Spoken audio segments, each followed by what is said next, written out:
जय श्री कृष्ण, जय राधे राधे। द्वापरे समनु प्राप्ते तृतीये युग पर्यय जातः पाराशराद्योगी वाशव्या कलया हरे। तीसरा द्वापर युग आने पर पाराशर महात्मा की कृपा से वासवी देवी की गर्भ से साक्षात भगवान कलावेद व्यास जी का जन्म हुआ। एक समय उपरिचर एक द्वीप में गए थे। पीछे से उनकी पत्नी ऋतुमती हुई। ऐसी अवस्था में उपरिचर वसु ने अपना वीर्य एक पोटली में रख करके पक्षी के द्वारा अपनी पत्नी के पास भेजा। उस समय मार्ग में एक दूसरा पक्षी आया और उस वीर्य को पोटली के कारण दोनों में ही झगड़ा हो गया। बड़ा भारी उनका पक्षियों का युद्ध हुआ। भाग्यवश वह पोटली नदी में गिर गई। वहां एक मत्स्य घूम रहा था। उसने उस वीर्य का पान कर लिया। वीर्य पान करने से उसको गर्भ मिल गया। एक दिन वह मछली धीवर के बंधन में आ गई। धीवर ने जब उसके पेट को चीरा तब उसमें एक कन्या प्रकट हुई। कन्या बड़ी रूपवती थी। धीवर ने उसका लालन पालन पोषण किया और उसका सौंदर्य प्रतिदिन विकसित होने लगा। एक दिन महामुनि पाराशर उस मार्ग से निकले। उनको नदी पार करनी थी। पाराशर ने धीवर से कहा, भाई मुझको नदी पार जाना है। धीवर ने अपनी कन्या वासवी को संकेत किया, जाओ बेटी महात्मा जी को नदी पार करा दो, उतार दो।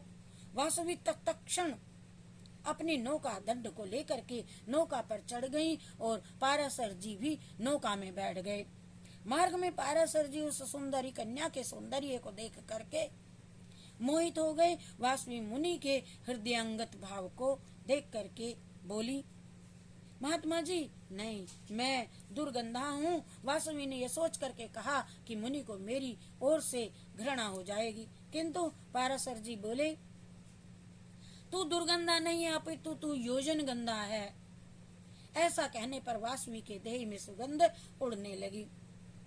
उसने एक योजन के स्थान तक उसको सुरक्षित महक कर दिया। पाराशर जी बोले, तेरे एक सुंदर संतान होवेगी। वासवी ने कहा, प्रभु मैं तो अभी कुमारी हूँ, आप ऐसा आशीष मुझे मत दीजिए। पाराशर जी ने कहा, बेटी जा, तुम्हारा कुमारीपन नष्ट होगा और तेरे गर्भ से वेदों की रचना करने वाला एक महात्मा तेजस्वी पुत्र उत्पन्न होगा। समय आने पर वासवी के गर्भ से एक बालक ने जन्म लिया। द्वीप में जन्म होने से उसका नाम द्वैपायन व्यास हुआ। ये भगवान की कला वेदों की रचना करने को प्रकट हुए।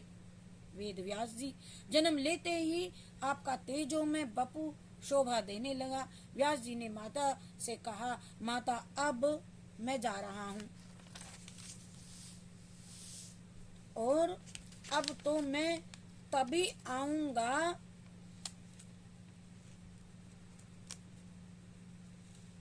तभी मैं आ जाऊंगा जब तुम चाहोगी, जब तुम मुझे याद करोगी तभी मैं आ जाऊंगा। बोलो जय श्री कृष्ण चंद्र भगवान की जय।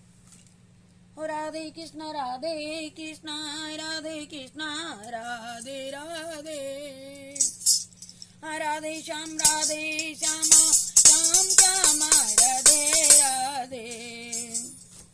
ओ राधे कृष्ण राधे कृष्ण राधे कृष्ण राधे राधे, राधे श्याम श्याम श्याम श्याम श्यामा राधे राधे। राधे कृष्ण राधे कृष्ण राधे कृष्ण राधे राधे,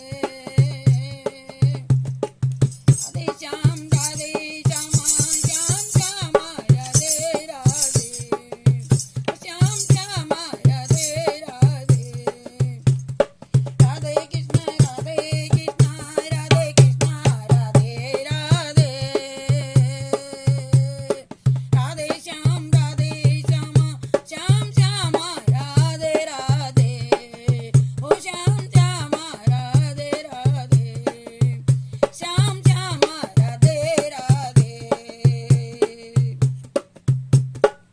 समस्त शिवार्पणमस्तु। ये भागवत का पहला ही प्रश्न प्रथम अध्याय से लिया गया। हरि शरणम।